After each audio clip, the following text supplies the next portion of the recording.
আসসালামু আলাইকুম। লিটন কুমার দাস, যার জন্যে যাকে ফর্মে ফিরাতে জিম্বাবুয়ের মতো ক্রিকেট দল বাংলাদেশে আনতে হয়েছে, এনেছে সেই লিটন কুমার দাস ব্যাটসম্যান মোনালিসা ফর্মে ফিরতে পারল না। এটা নিয়ে টিম ম্যানেজমেন্ট খুবই দুশ্চিন্তায় আছে। তার জন্যে আরেকজন আনকোরা ব্যাটসম্যান অচল মাল, যাকে অচল বলা যায়, সেই সময় সরকার তাকে গসা মাজা চলতেছে। তাকে বিশ্বকাপের বিকল্প হিসাবে রাখা হচ্ছে, তাকে গসা মাজা চলছে। এই যে অচল বারবার ব্যর্থ প্লেয়ারগুলাকেই গসামজা করা হচ্ছে। বাংলাদেশের পাইপলাইনে কি প্লেয়ার নেই?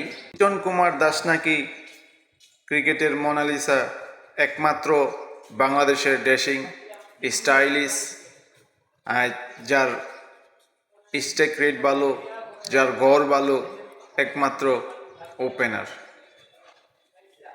সেই লিটন কুমার দাস যখন বারবার ব্যর্থ, এই ব্যর্থ প্লেয়ারকে এত সুযোগ দেওয়ার পরেও সে এই সুযোগ কাজে লাগাতে ব্যর্থ।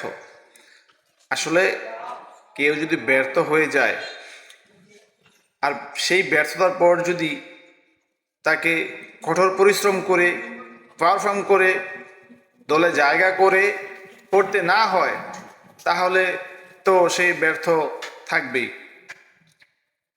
এরকমটা হওয়া উচিত ছিল যে ডোমেস্টিক লিগ, বাংলাদেশ যেসব প্রিমিয়ার লিগগুলো আছে, ওই লিগগুলোতে যদি হার্ডওয়ার্ক করতো, রান করতো এবং নির্বাচকদের নজর কাটতো, তাহলে হয়তো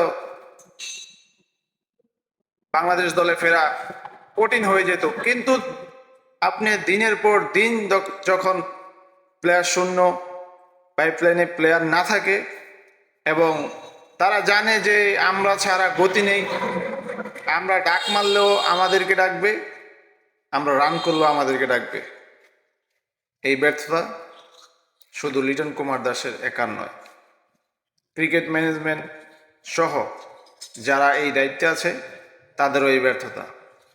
জিম্বাবুয়ের মতো দলের সাথে প্রস্তুতি নেওয়ার কি দরকার?